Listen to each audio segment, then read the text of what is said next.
If Archbishop hadn't mandated all the homilies of Advent, what I would be preaching to you about tonight, I know what you're thinking, here we go, 3 homilies tonight. But I just want to touch it very, very briefly in like 2 sentences. Advent is a new beginning.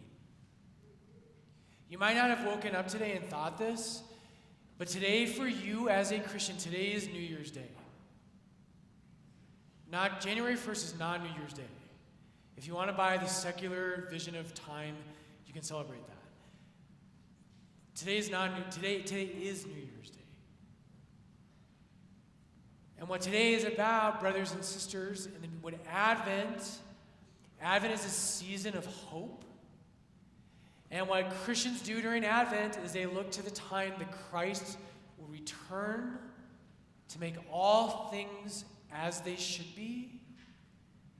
And then towards the end of Advent, we start looking back at the time that he first broke into this world. But the theme that runs throughout Advent is that God wants to make all things new. And today is New Year's Day. And when you hit January 1st, I won't judge you in my heart because I'll do the same thing, right? You'll be like, okay, today's kind of New Year's, and you'll have your New Year's resolutions, right? And you'll be like, okay, this year I'm going to grow my hair back. This year I'm going to lose 20 pounds. This year I'm going to become rich. Whatever it is, fine. Advent, God wants to make you new. Right? What if you believe that? What if this Advent over the next 4 weeks, if you were utterly convinced that God could make you new? What would that look like? And I'd really invite you to look at that this Advent. Okay. So happy New Year's. Archbishop has asked us over the next 4 weeks to talk about what's called the kerygma. Okay, so everybody say kerygma. Right, that's your Greek word of the night. Not all of you said it. I'll see you in confession after Mass. Kerygma means the basic gospel message. What is the basic good news of the gospel? If you come to Lord's, you've heard me say this over and over again. The good news of Christianity is not that you got your act together and so God decided to love you. That is not what Christianity is. That's not good news. That's, and one of my favorite scripture scholars at least, he has a great book called Simply Good News. And the main theme of that book is he says what we've turned the gospel into is not good news, but good advice. And I love that distinction. You talk to so many Catholics, and their faith is all about good advice. Stop doing drugs, stop sleeping with your girlfriend, go to church on Sunday, pray for your first 20 minutes a day. All those things are good, but they're not the gospel. The gospel is not good advice, it's good news. And that's what we want to explore this Advent. So kerygma means the good news of the gospel. And so we're going to do that in 4 parts, the way that Archbishop's asked us to do this. The first one tonight is creation. And so these 4 parts is going to go creation, captured, which is about sin and what sin did to the world. Then we're going to talk about rescued in the 3rd week. And then finally in the 4th week, response. How do we respond to it? So tonight's about creation. So this is a message actually that finds resonance, right, in our world in a certain sense today. So I don't know when it happened, but have you all noticed all of a sudden John Muir is like one of the most popular human beings? I've got 2 nods, 3. The rest of you are liars, right? If you haven't seen this, go talk to my mom. I don't know what it is, but I don't think my mom really even knows who John Muir is, but she buys me a John Muir magnet or a sticker every other week. I'm like, Mom, I've got 40 John Muir stickers on my water bottle, and I put them there because I love you, and I want you to know I love you, but I don't need another one. So John Muir, right, is a 19th century kind of romantic figure who says, I am sick of cities and the craziness And everyone's insane, and I'm going to go off, and I'm just going to be in the wilderness. And so John Muir is really, in some ways, the founder of Yosemite National Park. And he was totally insane.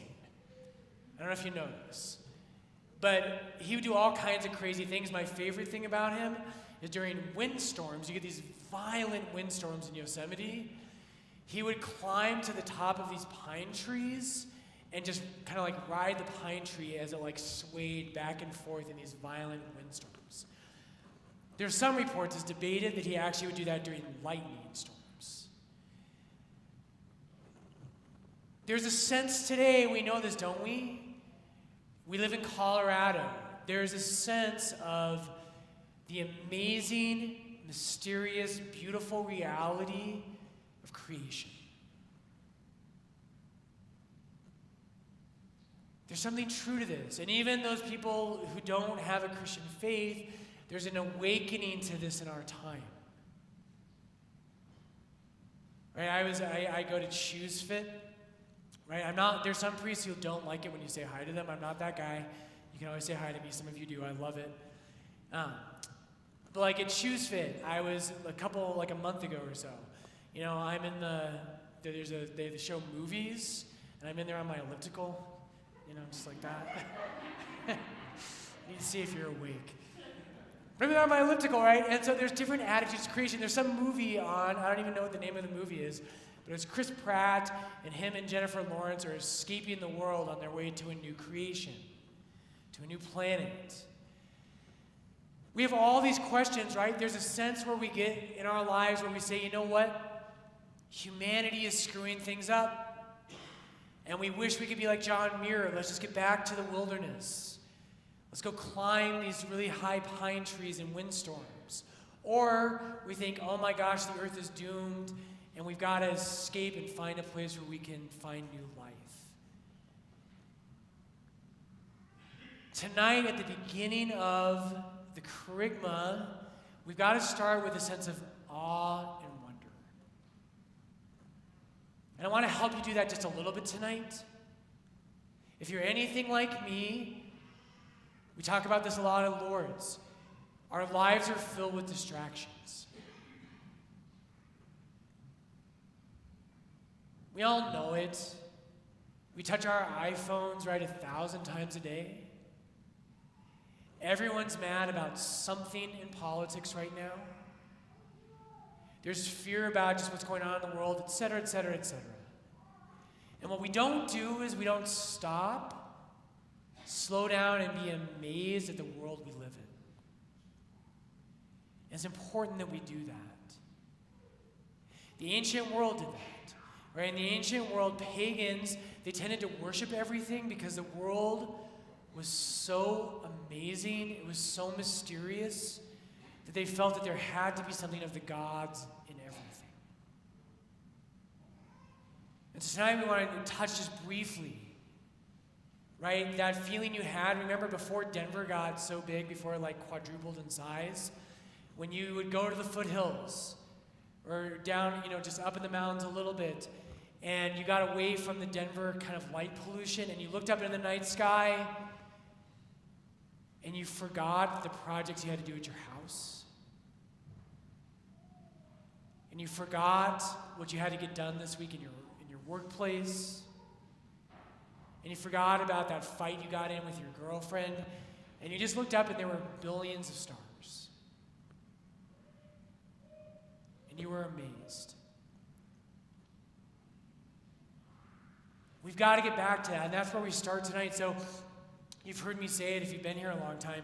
I'm convinced the number one cause of atheism in the world is artificial light. Totally convinced of that. Because we're so wrapped up in the things down here that no one looks up into the heavens anymore and realizes that they're small. And that there's something mysterious going on in this magical, amazing universe we live in. Okay, so one of the ways that people do this, so there's two examples of this, just to feel small. So if you're in RCIA, one of the things I quote every year in RCIA, There's a British astronomer named Sir Fred Hoyle. He won the Nobel Prize in Astronomy, one of the greatest astronomers of the 20th century. So Fred Hoyle was an atheist, and at one point he converts to not Christianity, but to just believing in God.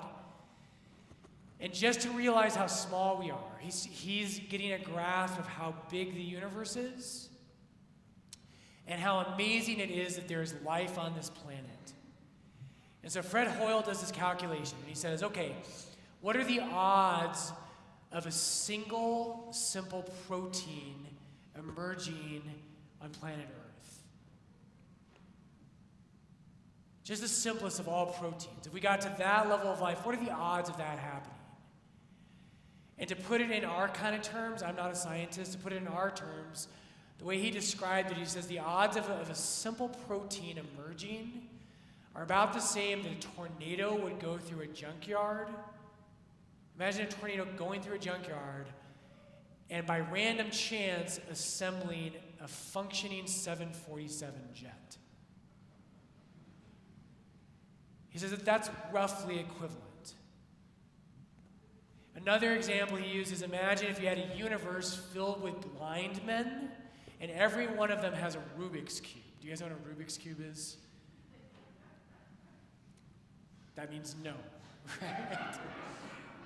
Right there, those blocks have the colors on them, right? And you're supposed to get every side to match up, where it's all one side's yellow, one's red, one's green. It's an 80s thing, go look it up when you're home. The point of it is they're impossible. I have never solved a Rubik's Cube in my entire life. It never happens. Like when someone tells you they solved it, they're lying to you, okay? What Sir Fred Hoyle said is he said, you want to think about a single, simple protein emerging on Earth and the odds of that happening? He says that's about the same equivalent as a universe full of blind men who all have Rubik's Cubes, and every single one of them solves it at the exact same instant. That's the odds of a protein emerging on Earth. Let alone you. Do you feel small yet? That's amazing. One more instance of this I want to share with you. So one author, a priest we're working with in Denver named Father John Ricardo, he gives this example. He says, just think of the numbers of this. He says, in our galaxy, there are roughly 100 billion stars.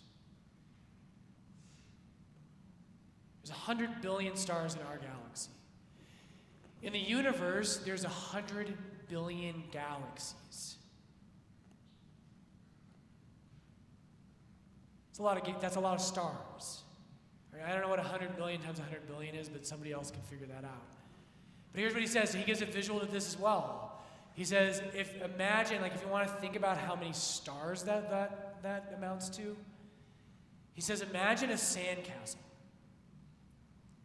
And if in a sandcastle, imagine that every grain of sand is a star. Imagine that. He says, how big would that sandcastle have to be to contain all the stars that are in our universe?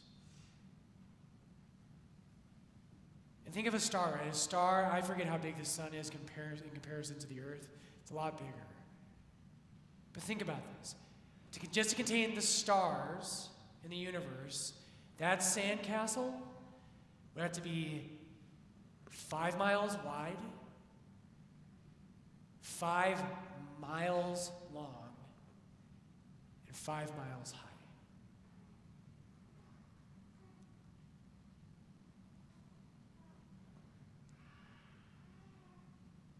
You and I are on a tiny planet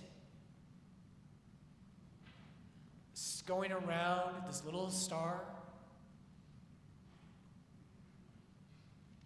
And what most people probably thought about today was what happened with the Broncos. And that's okay, there's nothing wrong with that. Your life is an absolute miracle. the wonder of what happens in this universe and the fact that you and I are here tonight, brothers and sisters, is an unbelievable mystery. And sometimes when we think about this, it frees us to ask more important questions. And it gets us outside of our day-to-day anxieties. Okay, but it gets better. As Christians, we believe something far greater than that. So as Christians, the definitive creation story for us, the most important creation story that exists, is not the one in Genesis 1. That's not the most important creation story for us. The most important thing about creation, and the most important creation story, is what we call John chapter 1. Here's what John 1 says. I don't know why I turned there, I haven't memorized. Are you impressed? But John chapter 1, verse 1. You know it. In the beginning was the Word. And the Word was with God, and the Word was God. He was with God in the beginning. Through him all things were made, and without him nothing was made that has been made. In him was life, and the life was the light of men. The light shines in the darkness, and the darkness has not overcome it. And here's what I want to leave you with tonight. I hope tonight what you'll do is you'll walk outside after church and you'll be amazed. And you'll remember that whatever happened today or whatever's going on tomorrow, maybe tomorrow you've got a hard meeting. Maybe tomorrow you have to get up earlier than you thought you would have to. But you'll remember that it's a miracle that you're even here. In the beginning was the Word. John chapter 1 tells us that in the beginning God created the world through the Logos, which is Him. But here's what Logos means. Logos, the literal translation is word. It's a really bad translation. Logos in Greek does not simply mean word. If you want to say a word, just that mere concept of a linguistic word, the word you use in Greek is rhema, not logos. Here's what's better than the size of the universe, or the fact that a protein cell emerged against all odds. What's far greater than that? Logos means rationality or wisdom.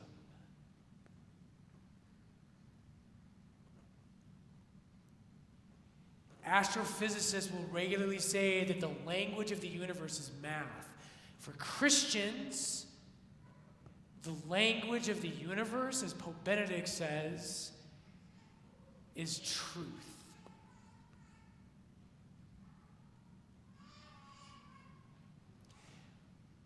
Whatever happened in your life today,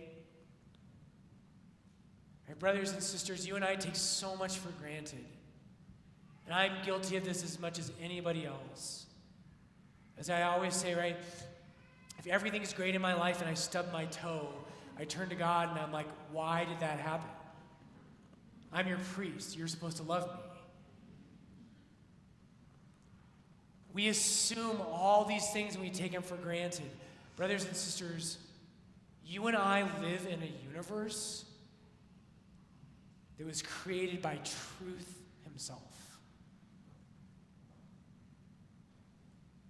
We create a world that at the primordial moment of time, God spoke meaningfulness into the world. You live in a world that is not devoid of meaning, a world that is not devoid of truth, and ultimately the most important thing I can say to you tonight, the most mysterious, amazing, beautiful thing that God has done is that He created a world where every one of us was made for love.